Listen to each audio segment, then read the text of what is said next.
Assalamualaikum warahmatullahi wabarakatuh. Alhamdulillah wa kafa wa usalli wa usallimu ala sayyidina Muhammadil Mustafa wa ala alihi wa ashabihi ahli sunaqi wal wafa. Asyhadu an la ilaha illallah wahdahu la syarika lah wa asyhadu anna Muhammadan abduhu wa rasuluh. Allahumma salli ala nuril anwar sirril asrar wa tilaqil aghyar wa miftahil babil yasar sayyidina Muhammadin muhtar wa alil athhar wa ashabil akhyar adada ni'amil laifdalih. Pemirsa yang dirahmati Allah Subhanahu wa taala, para alim, para ulama, asatidz wal asatidah, sahabat semuanya, sahabat aswaja dimanapun Anda berada, teman-teman dimanapun aktivitasnya, mudah-mudahan Anda semuanya selalu diberikan kesehatan oleh Allah Subhanahu wa taala, diberikan perlindungan, mudah-mudahan segala aktivitasnya diberikan kelancaran oleh Allah Subhanahu wa taala, diberikan umur yang panjang, umur yang berkah. Mudah-mudahan rezeki yang kita dapatkan, rezeki yang halal dan thayyibah wal barakah, rezeki yang kita dapatkan bisa menjadi bekal kita untuk semakin taat kepada Allah Subhanahu wa taala. Terima kasih atas kehadiran Anda semuanya. Mudah-mudahan silaturahim Anda di majelis ini mendatangkan berkah, mendatangkan rahmat, mendatangkan keberkahan dari Allah Subhanahu wa taala. Tentunya apa yang kita lakukan tercatat sebagai amal kebaikan di sisi Allah Subhanahu wa taala. Pada kesempatan ini kita akan membahas tentang yaitu karomah. Ini banyak sekali kalangan kelompok-kelompok yang anti dengan karomah, di antaranya kelompok Salafi Wahabi. Kelompok Salafi Wahabi ini sangat minim literasinya tentang karomah. Ya, wajar saja, mereka ini adalah rata-rata anak muda yang baru belajar agama, semangat menggebu-gebu, sedangkan mereka tidak pernah menempuh pendidikan agama yang mumpuni, yang mencukupi, sehingganya mulutnya keluar ke sana kemari karena kebutaan mereka, karena kebodohan mereka. Ya, betapa minimnya ilmu pengetahuan mereka di bidang agama. Mereka baru belajar tentang akidah, belajar tentang ibadah, tapi akalnya dipaksakan untuk menjangkau hal yang bersifat supranatural atau metafisika, sehingga akalnya ngeblank, ya, otaknya tidak nyampai. Itulah minimnya pengetahuan dari kelompok Salafi Wahabi, apalagi yang bersifat hal yang gaib, yang bersifat nyata saja mereka tidak memahaminya. Mereka ini hanya sebatas rasional saja akalnya. Jadi akalnya tidak menjangkau kepada hal yang bersifat irasional atau metafisika atau supranatural. Ya, mereka ini ibadahnya baru tataran pada fisiknya, lahirnya, tidak kepada aspek batinnya. Mereka ibadah hanya sebatas jidatnya yang hitam dan bacaan Al-Qur'annya yang hanya sebatas di kerongkongan saja, tidak masuk ke dalam qalbunya, sehingga ibadahnya mereka tidak membekas kepada akhlaknya, tidak membentuk akhlak yang mulia, akhlak kepribadian yang baik, sehingga gampang mencela, gampang menuduh sesat dan sebagainya kepada kelompok yang sebetulnya lebih alim, lebih luas ilmunya. Apalagi mereka mencaci maki, menghina para ulama, para wali Allah.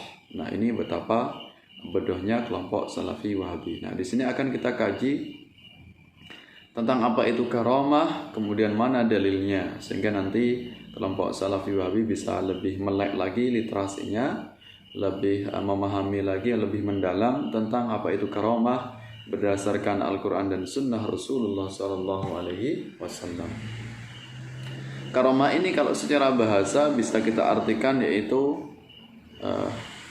kemuliaan. Itu berasal dari kata karim, akram. Ya, Allah punya nama Al-Karim yang maha mulia. Ya, kiram, kemuliaan. Berarti kalau orang memiliki karamah, berarti orang itu dimuliakan oleh Allah Subhanahu wa taala. Kemuliaan apa itu? Kemuliaan dari ibadahnya yang luar biasa, yang melebihi manusia pada umumnya. Mereka bukan hanya melaksanakan yang fardu, tapi juga yang sunnah. Ya, bahkan hampir seluruh aktivitasnya itu bernilai ibadah, sehingga mereka wajar untuk dimuliakan oleh Allah Subhanahu wa taala, sehingga mereka memiliki keistimewaan itulah yang disebut dengan karamah, yaitu keistimewaan yang luar biasa, bukan level nabi, bukan rasul, bukan utusan Allah, tapi ibadahnya bisa mencapai atau menjangkau pada level nabi dan rasul, sehingga wajar kemudian Allah memberikan kemuliaan-kemuliaan beberapa rahasia yang luar biasa yang itu tidak dimiliki pada manusia pada umumnya, sehingga kalau orang yang bodoh akan menyangkanya ini nggak masuk akal, atau otaknya bagi orang yang sangat minim, apalagi tidak memahami tentang karamah, tentu mereka akan menolaknya. Nah, ini secara bahasa.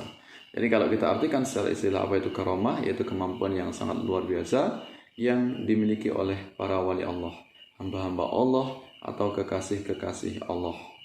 Jadi diistimewakan oleh Allah Subhanahu wa taala karena mereka juga sudah mengistimewakan Allah, karena ibadahnya di atas rata-rata pada manusia awam. Kalau manusia awam biasanya hanya yang pokok-pokok saja.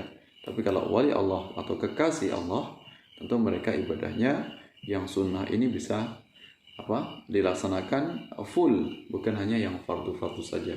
Kemudian mereka bukan hanya sekedar melaksanakan yang mubah, bahkan aktivitas yang mubah dan makruh ini tidak mereka lakukan, mereka ganti dengan amalan-amalan yang itu adalah sunnah, ya, bernilai ibadah di sisi Allah Subhanahu wa taala.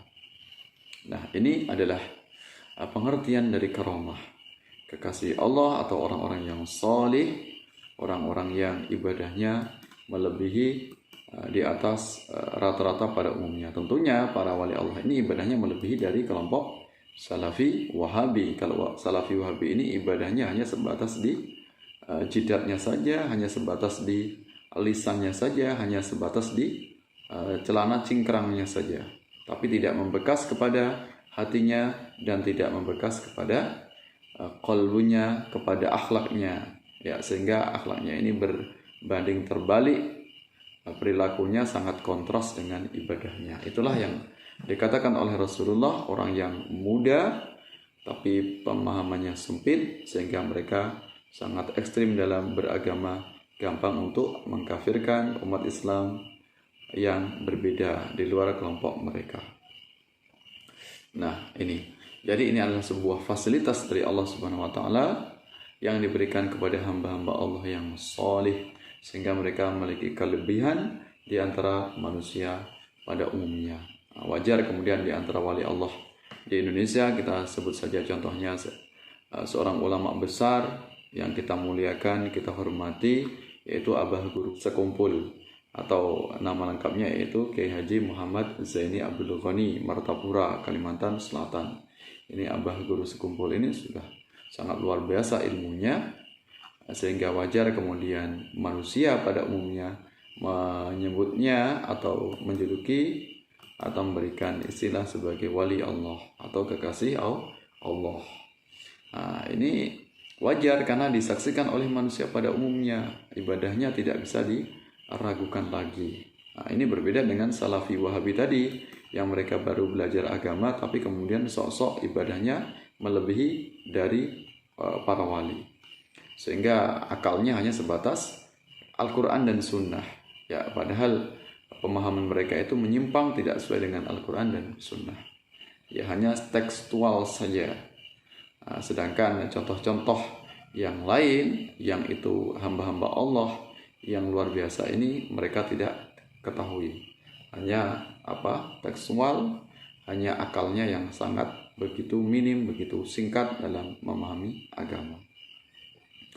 Nah, ini sehingga tujuan apa yang saya sampaikan ini bisa dipahami oleh kelompok Salafi Wahabi, sehingga mereka bisa bertaubat, menghujat, mencaci, menghina para wali Allah di Indonesia, di Nusantara, termasuk diantaranya yaitu ulama besar yang sudah kita akui karamahnya, yaitu Kiai Haji Muhammad Zaini Abdul Ghani atau kita sebut sebagai Abah Guru Sekumpul.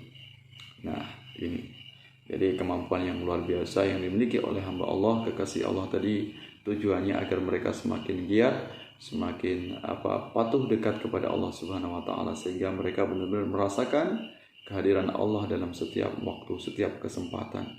Maka wajar kalau Allah memuliakannya juga, memiliki kelebihan-kelebihan atau khariqul adah, yaitu menyalahi tradisi atau adat kebiasaan, karena bersifat supranatural, ya, bersifat tidak alamiah, karena kita tidak bisa mengukurnya secara logika. Sedangkan kelompok Salafi Wahabi ini otaknya hanya berputar-putar pada logika.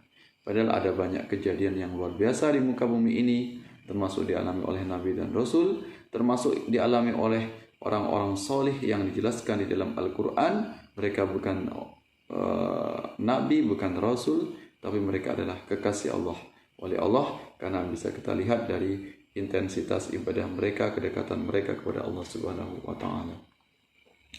Nah, atas mana dalilnya tentang karomah? Nah, ini kelompok Salafi Wahabi yang mungkin mereka karomah itu hanya diberikan kepada sahabat, nggak ada contohnya, sahabat nggak pernah dijelaskan dalam Al-Quran atau dalam hadis tentang karomah para sahabat. Nah, ini betapa minimnya literasi mereka. Ya, karomah ini tidak harus diberikan kepada sahabat, tidak harus ada penjelasan dalam hadis. Buktinya di dalam Al-Quran juga ada karomah, keistimewaan kekasih Allah yang dijelaskan dalam Al-Quran, di antaranya yaitu ini ada dalilnya dalam surat Al-Kahfi ayat 25. Bismillahirrahmanirrahim. Walabithu fi kahfihim 300 sinina wasdadu tis'a. Al-Kahfi ayat 25. Walabithu fi kahfihim 300 sinina wasdadu tis'a. Walabithu fi kahfihim, dan mereka tinggal fi kahfihim, di dalam gua mereka. Ini adalah kisah Ashabul Kahfi yang dikejar-kejar, ingin dibunuh oleh seorang penguasa di masa itu. Nah, kemudian mereka ditidurkan oleh Allah Subhanahu wa Ta'ala, diselamatkan karena ketaatan mereka, kesolehan mereka kepada Allah Subhanahu wa Ta'ala. Salah sami'atin sinin, 300 tahun. Wasdadu tis'a, ditambah lagi 9. Berarti 309 tahun. Al-Kahfi 25. Ini bukti jelas nyata, jelas nampak tentang karomah wali Allah yang dijelaskan dalam Al-Quran, yaitu Ashabul Kahfi, yaitu penghuni gua yang diselamatkan oleh Allah Subhanahu wa Ta'ala.